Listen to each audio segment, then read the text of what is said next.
Hey everybody, The Great Escape here, and welcome to another episode on our Minecraft Redstone testing world. I've got a simple little tutorial for you today.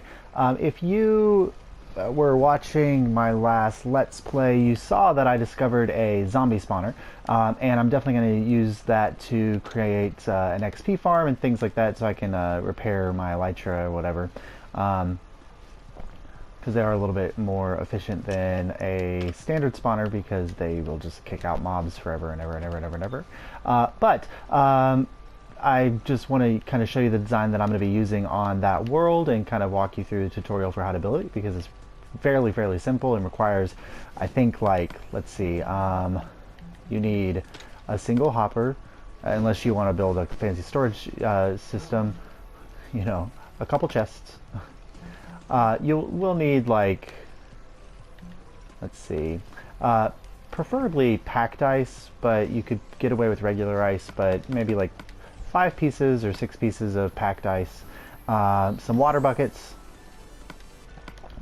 I just erased everything, some water buckets, and some soul sand, and that's pretty much it aside from signs. And you will need about,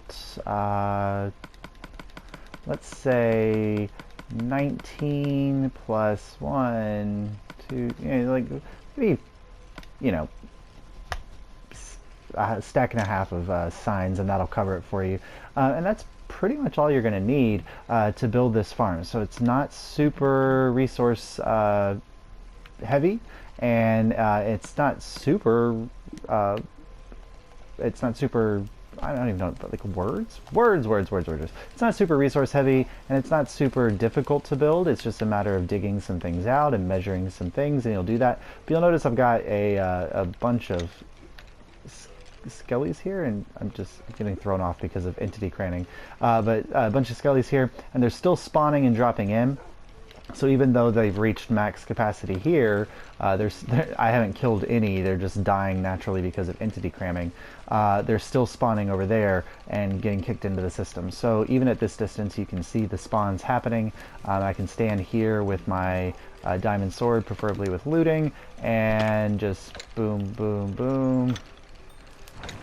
Too bad we don't have sweeping edge, but I can stand here with my sword and boop, boop, boop. All of our little skellies will die and drop their goodies in our little box down here.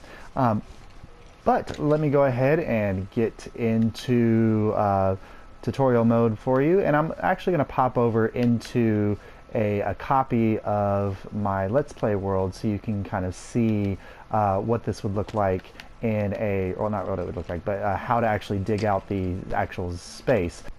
Alright, so here we are on the subscriber multiplayer world. I made a copy of that, and just off spawn there was this little guy here. And so this is the spawner that we're going to be using, and kind of just to show you the basics of how to prepare your room for the spawning and what you'll need to do. So first things first, obviously you want to light everything up so that you don't have spawns popping up while you are trying to build it. But if you'll notice, the spawner sits directly in the middle of the room and typically has about 2 blocks on each side of it. Now the actual spawning zone for one of these spawners is, I think, 4 blocks in all directions. So the first thing you're going to do is go 4 blocks from the spawner in each direction. Alright, so here we are with a 4 block on either side, kind of radius around the spawner. So now we've got a 9x9 room. And typically, the spawning space is about 2 blocks above the spawner, but it's okay if you have air like this above it. But the next thing we need to do is that the spawner will actually spawn 2 down from the central point. So I need to take out the floor all the way around like this, 2 blocks down in all directions. There we are, we've got our room complete, and you can see it's 2 blocks beneath the spawner and the floor. And we already have zombies spawning because I'm creative, I didn't place the torches back. But if I were to remove these torches, let's see, boom, yep, boom, immediately spawning. So pretty crazy. Now, One of the things with spawners is that occasionally you will have a mob spawn on top of the spawner, which you definitely don't want, because that would lead to issues of, you know, you'd have ones just sitting up on top. So go ahead and put something like a fence post or iron bars or a slab would work just fine up on top, and that'll prevent anything from spawning on top of the slab like that. Now, the next thing you need to do is dig out a 2x2 hole like this underneath, and my recommendation is that you go down to 3 blocks like that. So there's 1 below and then there's 2 down here, and then you're just going to take this out 1, 2, so this is from here, so 1, 2, 3, 4, 5, 6, 7 like that, and we're gonna continue digging that out a little bit more. But that will take us there. So now if you'll notice, we are on the outside of the farm now. So the farm is behind this wall, like that. But we're out here now. All right. And then you'd want to take your first sign and place it right there like that, and that is the spawning area of the farm complete. So if I drop down in here, so the mobs are going to be pushed into this central location, and they're going to follow this going this way, and then they're going to go off in this direction. Okay, so this is out 7 blocks. When you get to the 7th block, go ahead and take out careful of caves, go ahead and take out the 7th block like so, and put it down 1, and then keep the tunnel at the same height like this, so that, you know, they don't hit their heads or whatever as they're going out. And you can take this out about 4 blocks like so, and then you want to close that off entirely. So now we've got kind of a 7 block and then 4 blocks, and you can take this out further, it doesn't really matter. You can take it out another 3 blocks or so, and it wouldn't really have any impact. Now I'm going to go ahead and put water into the hole here like so, and you're going to see it's going to flow this way and it's going to go there. Now I'm going to put a sign right here. So it goes out 7 blocks, drops down, and goes about 2. Now, this is where the ice is going to come in. And again, packed ice is a preferable resource. I mean, blue ice would work just as well, but we definitely need ice. And, you know, I think regular ice would work fine. Just be careful with torches or things around, because it will melt the ice. Now, I just put 1, 2, 3, 4, 5, 6. I just put 6 pieces of ice in there. That's perfectly okay. You can, if you have enough of it lying around, you can make all of this ice. It doesn't really matter. All that's doing is it's allowing the mobs to move quickly through the water, and then they kind of gain momentum as they drop down, and then they stop right here, which doesn't really work. But notice that they stopped not in the middle of this block, but right on the edge. So half their body is going to be in that in water, because we're going to put a water column right here. So if you want to go ahead, you can put in the soul sand, because your soul sand's going to go right here, like this. Now, the next thing you're going to need to do is from this point, or sorry, from this level right here. Oh, hey creeper. From this level right here, you're going to want a tunnel going up 19 blocks, so that the mobs are falling that far. 19. So there we go. So that's actually the top of our farm. So this is kind of where it would come up like this. And again, like, I'm using the terrain. I'm not adding extra blocks or, you know, replacing everything. I'm just going to use the terrain I have, but that's going to drop all the way down. Now you do need to make sure that the tunnel is completely blocked off on 3 sides like this, going all the way up. Now the next thing you're going to do is right next to it, you're going to take that tunnel and make it 2 wide. So then you end up with something that looks like this up at the top, and if we drop all the way down, it kind of does this. Now, while you're digging that out, it would probably be easier to place these while you're digging it so you don't have to pillar later on. But you need to put a sign on every single one of these blocks going all the way up. So you're going to have a total of 19 signs here like this when it gets up to the top. So there's 19. Now, up at the top here, you need to do a little construction. Now, if this was all underground, you could just use, again, the blocks around, but you're all going to need to build something that looks a little like this, and you'll take it 3 high, like that. All right. So when the mobs pop up, I'm going to go ahead and put my water right here. The mobs pop up, they're going to hit the bubble column, and they're going to fly all the way up to the top, like this, and then they'll pop out up here.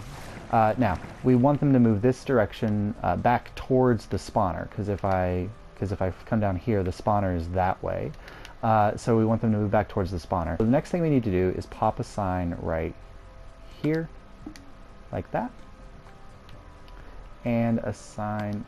Oh, sorry, not this sign. A sign right there, like that, and pop water directly on top of that, and you'll see that the water is going to flow out in this direction. So now this is open, there's no water here. If I pop in here, I'm going to come up here, and then it's going to push me out this way like that, which is exactly what we want the mobs to do. And you can pretty much take this anywhere. Notice how the water is going off around this direction. You can have the mobs go in any direction you want, but I pretty much take them 2 blocks out like that. So I have my sign there, open block, and then this is my final block, and I'm just going to go ahead and do that. And on this block right here, I'm going to put a sign. So the mobs will hit the water here. They will pop up here, hit this running water, and they're going to get carried this way into this hole. We're going to dig that out. So right now we're at 1, 2, 3, 4. So that's pretty much it. Now, you want these blocks open like this, but you do want these filled in at least to there would be, I think, fine. And then right here is where we're going to put our collection systems. So I'm going to pop a chest here, like that. I'm going to put a hopper going into that chest like that, and a slab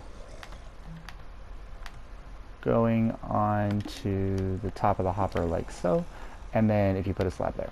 All right, so so now when a mob falls, it'll fall there, and you can do that. Now, if you want to, it always looks kind of cool if you punch out something like this and put a little glass here so you can see what's going on beyond the glass. So now I've got this whole area like that, and the mobs are going to fall right here. All right, so next thing we're going to pop into the room and grab just a few more water buckets. And again, of course, if you have an infinite water source, you can do it that way. But you're going to put water in all 4 corners like this. And you'll notice they all flow into the central location, but there is this open spot here, because otherwise the mobs would cram each other. Oh, there they are. Go already. They would kind of cram each other, and they would fight to fall into the hole, but since we have this extra open space, they can fall through. And then the scary part is removing the torches, because as soon as I remove the torches, they're going to start spawning. So you need to kind of have an escape plan. So you remove, and oh, he's already over there. Remove and then throw, and then run. So I'm going to remove my torches and run out. Obviously easier on creative.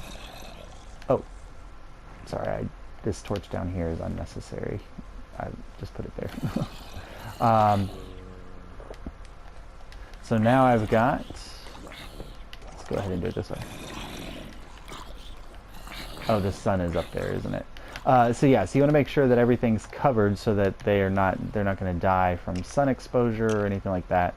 But once you're up here, you can just put pretty much put a roof on this like so. If this is all underground, then you don't have to worry about it at all. It's just there. You can close it off. You can choose to leave it open, and it doesn't really matter as long as there's a roof covering it so that the sun doesn't kill your mobs as they come in and out. Now obviously this is a zombie spawner, so it's pretty much only useful for experience unless you're found a good cleric who trades in rotten flesh, and then it would be really useful for that. But this is pretty much it. So what I'm going to do is pop back over into the creative. Hey, little guy. He's just inspecting what I'm doing, I'm guessing. I think that's what creepers do. But I'm going to pop over back into that creative redstone testing world and walk you through the whole thing again so you can see it. And if you feel comfortable building it, then build away. But I'm going to walk you through the whole system again on that redstone world. All right, so here we are back in our little redstone testing world. I've built, obviously, a little mock-up of it. So if you look, there's our spawner. So mobs will spawn in this room. We've got... It's a 9x9 square, 4 out from the spawner in all directions and 2 down, and at least 2 blocks above with a slab on top. We have a 2 wide hole here with a sign, and then we flooded the whole room down here. Again, so about 3 blocks down, I think I took it 4 here, and that's okay. From the spawner, we've got water on ice going about 7 blocks. Dropping down, going about 4 blocks, and then a sign there, soul sand, and then a 2 wide dugout hole going all the way up to 19 blocks above where you want them to fall. That's the easiest way to measure it, 19 blocks from where you want them to fall. And then you put signs on this side like this, and you put your water on the other side, and then you put your soul sand down at the bottom. Now if you're not playing on PS4, you'll need to make these all source blocks, so the easiest way to do that is just get some ice and do ice all the way up and then break it with something other than Silk Touch, going all the way, or a pickaxe I think, but anyway, going all the way down, and that'll turn them into source blocks. On the PS4, all you need to do is drop water in the very, very top, right there, and then the soul sand will turn them all to source blocks, which doesn't work on any other version of the game, I think. Up at the top, you need a sign there, and then a water block there, so it creates this running kind of waterfall, and then 1 block over, a sign, and then a 19 high fall, like that. Make sure that's all covered. This, I guess a mob could potentially jump out of there if they got really feisty, so you might want to put some blocks like that. If it's not underground, if it's underground, you've just dug the tunnel and you're not building all this extra stuff. And then where it falls, you just want a slab on top of a hopper pointing into a chest like that, and you end up with a pretty simple and useful, there they go, mob farm. That's pretty much it. It's a really, really simple design. It works pretty consistently. There's only one real issue with the farm, and that's occasionally a mob will fly all the way up here, and instead of getting caught in this stream and then being taken across, they might be a little, he didn't do it, but they might be a little bit too far over, so when they hit this stream, they actually will then fall out and they'll land down here. If it happens once, they'll survive, but then they'll die when they hit on this side, which, I mean, you'll get their drops, you just won't get the experience when you kill them. But that's just one small little flaw in the design. But unfortunately with the water mechanics, there's no way to do one tunnel. Like, there's no way to get the mobs in there without being pushed by another mob with a 1 high tunnel. This way they'll always go in even if there's no mob to push them behind, so you don't have a skeleton down there just waiting, or a zombie down there just waiting. Alright, but that is pretty much it. Very simple and simple and efficient design. You can go back and rewind if you need to see any parts again or see how to build it again. But this has been The Great Escape, and thank you for joining me today on this Redstone world. If you found this useful, please drop a like. If you want to see more tutorials or Let's Plays or things like this, then please, please, please subscribe. And thank you so much for joining me. I will see you next time.